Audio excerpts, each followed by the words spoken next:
Muito boa tarde, amigos ouvintes. Estamos iniciando pela Rádio Mensagem FM mais um programa da Pastoral Familiar de Cândido Mota. A produção e apresentação deste programa é de Ademir Fernandes. Dia destes, li uma narrativa sobre um animal chamado Arminho, que eu vou explicar para os meus ouvintes quem é este animalzinho. E da pesquisa que fiz, inclusive no Wikipédia, não consegui determinar até que ponto a história que vou contar tem realmente um fundo de realidade ou é somente uma lenda. Mas a verdade é que o bichinho é muito bonito e existe, e a sua história serve para o tema que queremos explorar no programa de hoje.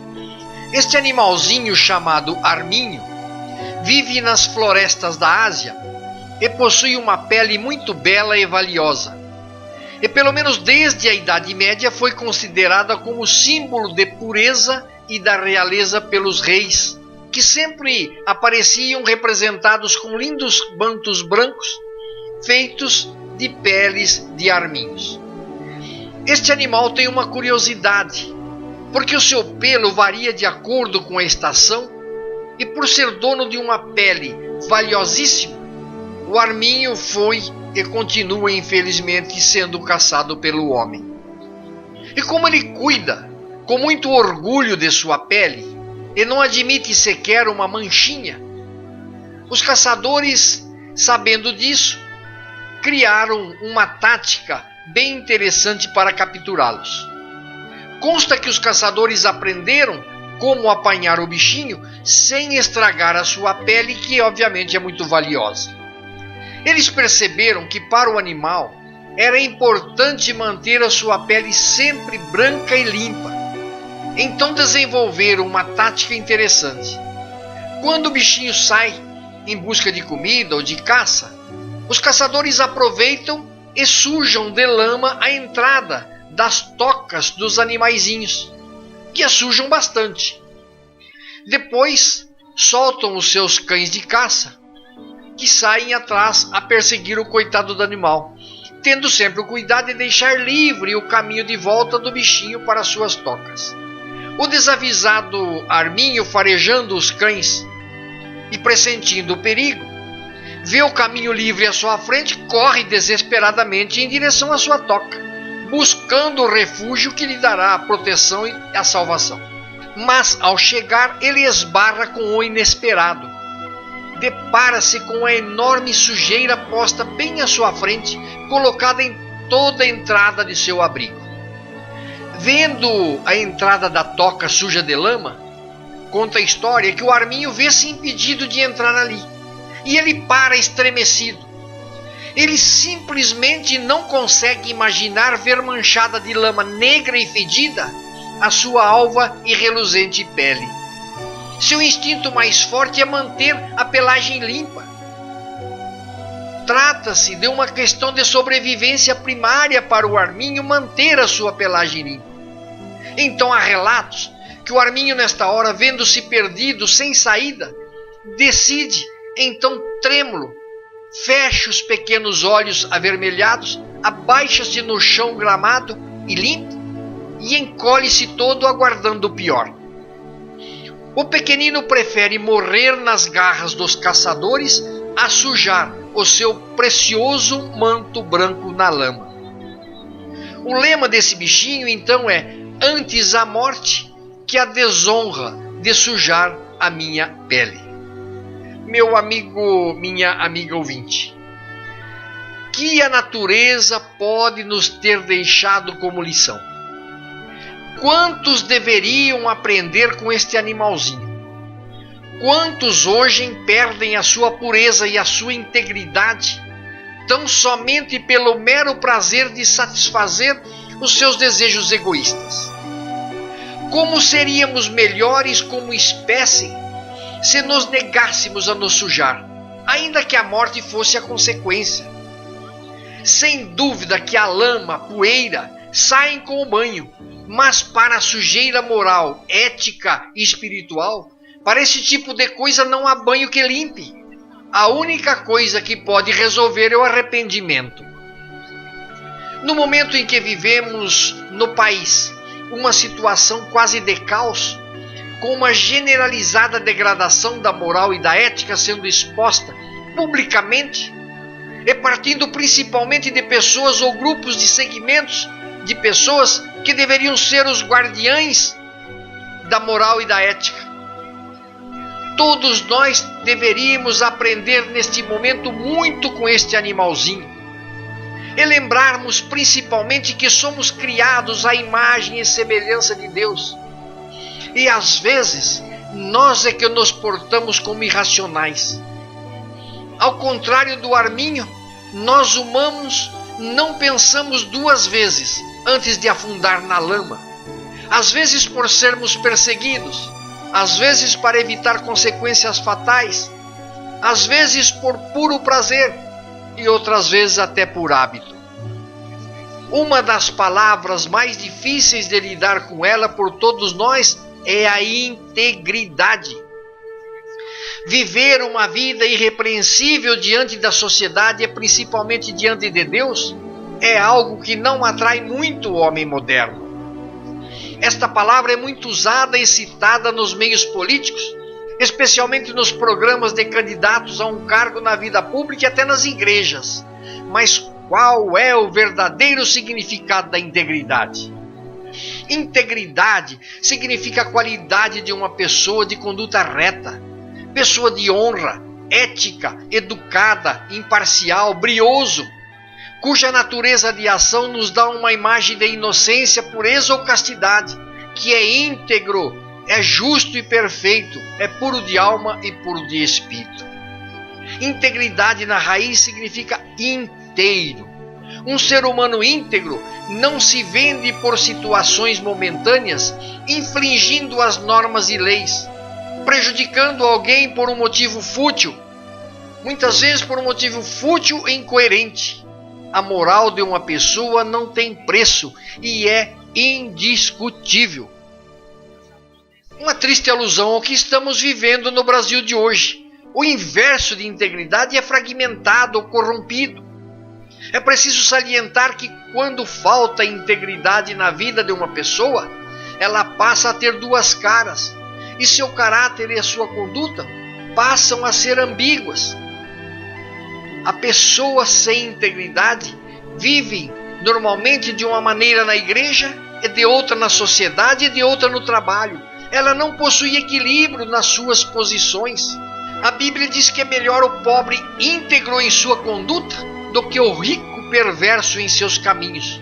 Em Provérbios 28, capítulo 5 a 7, abre aspas: os homens maus não compreendem o que é justo. Os que buscam o Senhor tudo entendem. Mais vale um pobre que caminha na integridade do que um rico em caminhos tortuosos. Um filho inteligente segue a instrução. Quem vive com os devassos torna-se a vergonha de seu pai. Fecham aspas. É importante frisar que a integridade não tem preço, não tem cor, razão social ou nacionalidade. Uma pessoa íntegra não anda preocupada. Ela não precisa se valer dos famosos jeitinhos para se safar de situações inusitadas criadas pela sua conduta. Ah, se tivéssemos o brio e a coragem de imitar os arminhos. Prefiro perder a minha vida a perder a minha honra. Amigos ouvintes da Rádio Mensagem FM, nós vamos fazer um intervalo de 1 minuto e já voltamos para continuar apresentando o programa da Pastoral Familiar de Cândido Mota. 1 minuto e já voltamos. Um maior compromisso com a verdade, em passos que não desviam do seu caminho, mesmo se for preciso andar sozinho. O anseio de viver com integridade é fruto de um coração que deixa-se amolecer, banhado por contrição, disposto a obedecer.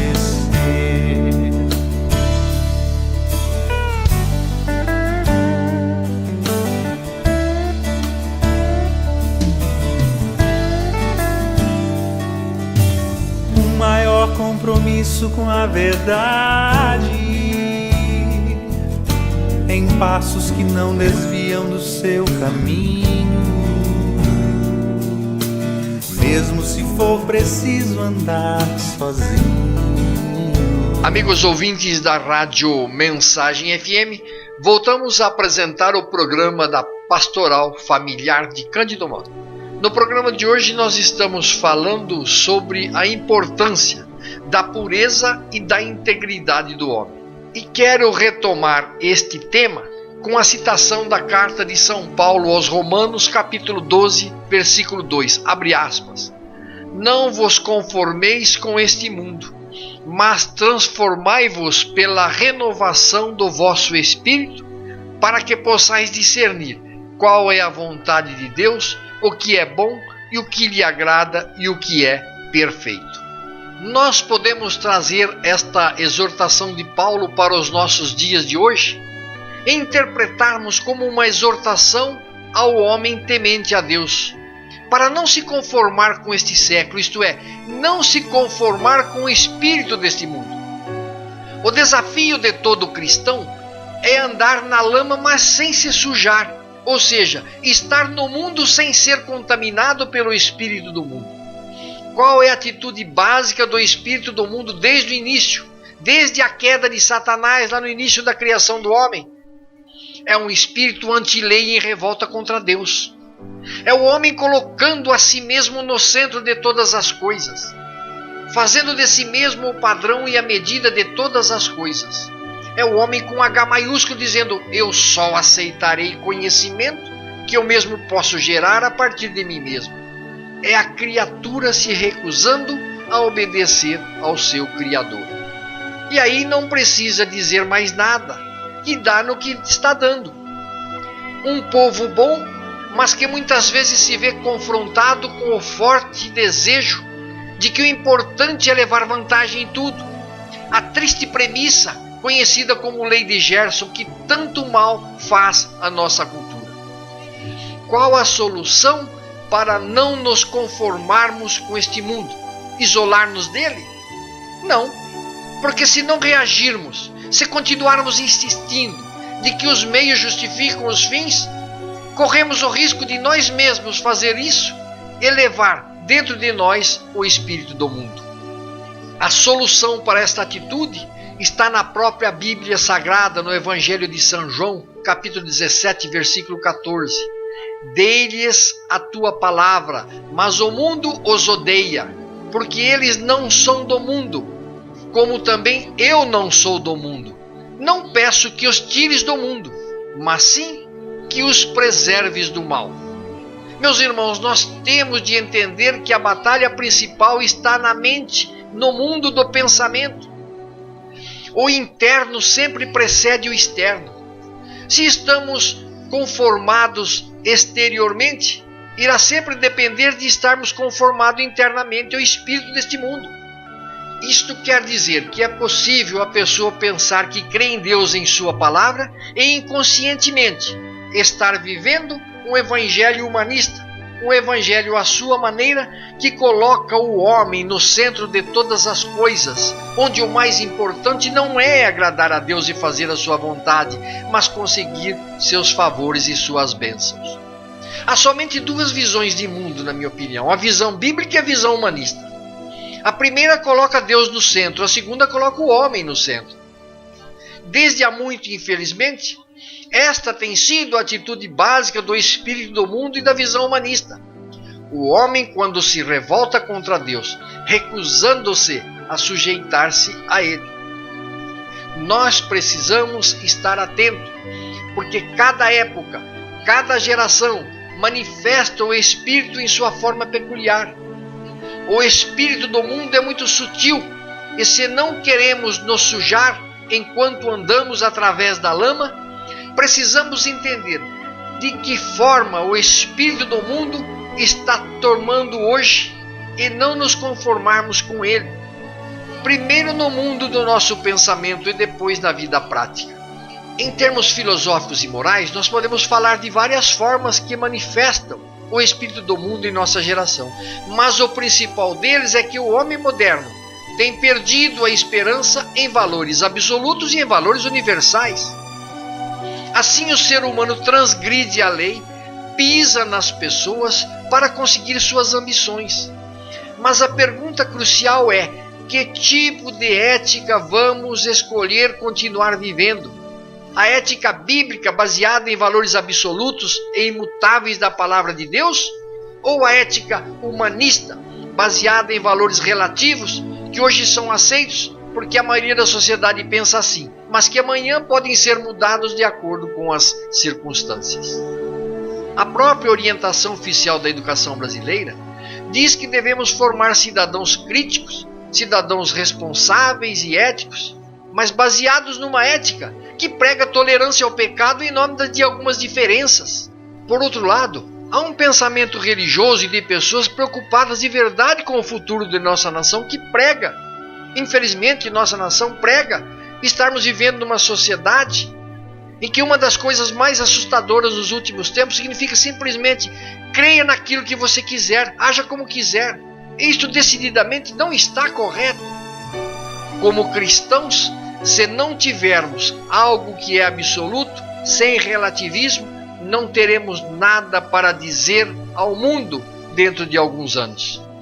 Portanto, tem de existir verdade absoluta. Se for haver moral, tem de haver verdade absoluta para haver significado e propósito na vida do homem. Se o que temos são verdades relativas baseadas nas ideias do homem, não há argumento final para julgar entre indivíduos e grupos cujos julgamentos morais são conflitantes. O que nos resta são apenas opiniões conflitantes. Os jovens também têm sentido a ausência de absolutos e têm dado à luz a um idealismo que está ligado à rejeição da hipocrisia da moral da geração anterior. Mas o dilema certamente é que a utopia que eles dão à luz também não possui nenhum padrão. E em vez de acharem que buscam, enveredam por novos sofrimentos e novas aflições. E aí que temos o quê? O álcool, que tem sido sempre uma forma de escape, assim como também as drogas.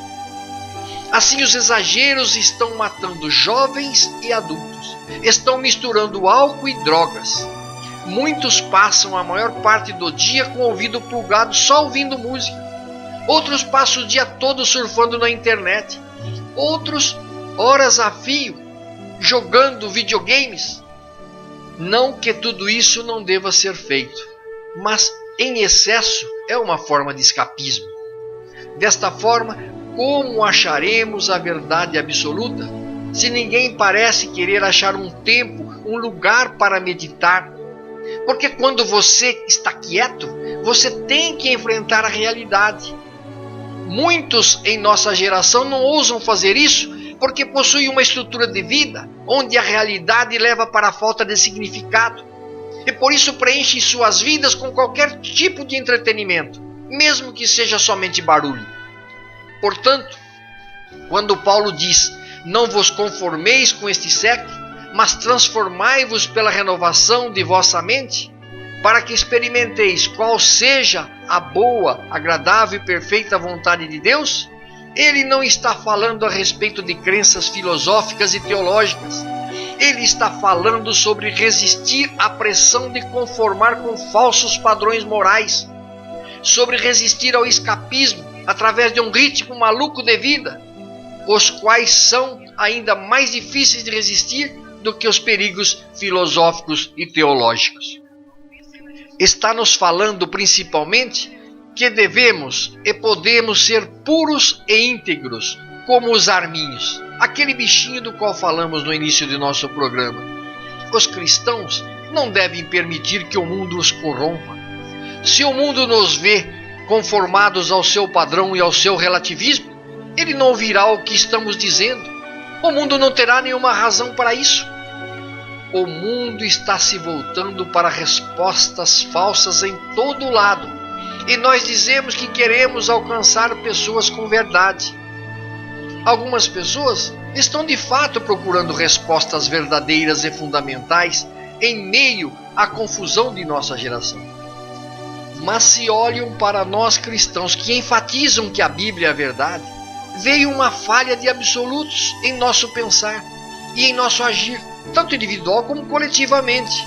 Ou se tudo o que veio é outra forma de escapismo baseado em palavras seculares, quem pode culpá-los se nos dão as costas e vão embora?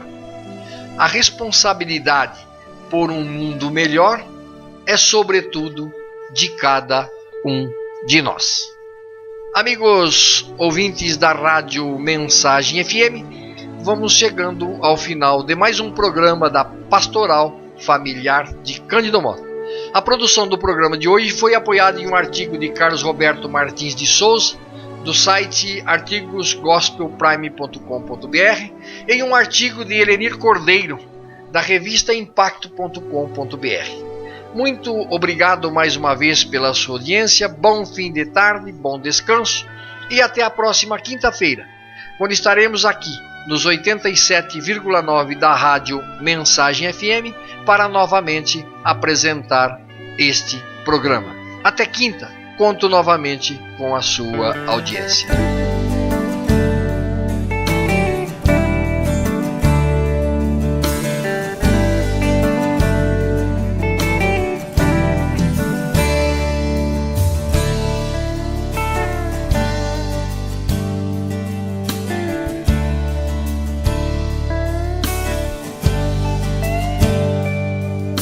Palavras que dão sentido ao que eu faço, com atos que autenticam o que eu digo, a marca que deve sempre andar comigo,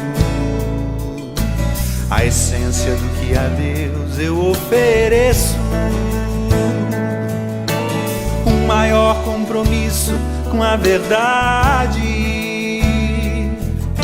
em passos que não desviam do seu caminho, mesmo se for preciso andar sozinho. O anseio de viver com integridade é fruto de um coração que deixa-se amolecer, banhado por contrição, disposto a obedecer.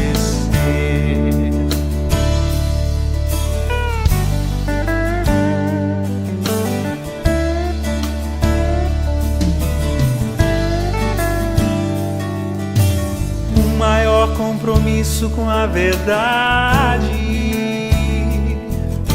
em passos que não desviam do seu caminho, mesmo se for preciso andar sozinho. O anseio de viver com integridade é fruto de um coração que deixa-se amolecer, banhado por contrição, disposto a obedecer. É fruto de um coração que deixa-se amolecer, banhado por contrição, disposto a obedecer. Dá-me um coração assim, ó Senhor, segundo teu. Dá-me um coração assim, ó Senhor, segundo teu,